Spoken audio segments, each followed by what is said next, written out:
আজকে একটি খুবই গুরুত্বপূর্ণ হাদিস শেয়ার করলাম আপনাদের কাছে। এই হাদিসটি পড়ে আমি অবাক হলাম।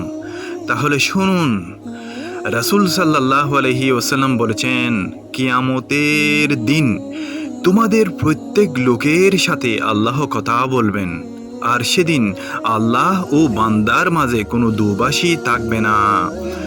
অতঃপর বান্দা দৃষ্টিপাত করে তার সামনে কিছুই দেখতে পাবে না। সে আবার তার সামনে দৃষ্টি ফেরাবে, তখন তার সামনে হাজির হবে জাহান্নাম। তোমাদের মধ্যে যে জাহান্নাম থেকে পরিত্রাণ অথবা কোনো বিপদ বা কষ্ট থেকে উদ্ধার পেতে চায়, সে যেন এক টুকরো খেজুর দিয়ে হলেও নিজেকে বাঁচানোর চেষ্টা করে।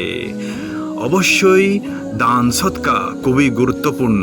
আল্লাহ তাআলা দান সৎকার মাধ্যমে অবশ্যই আল্লাহ বান্দাকে ক্ষমা করে দেন, কারণ আল্লাহ রহমান রহিম, অতি দয়ালু।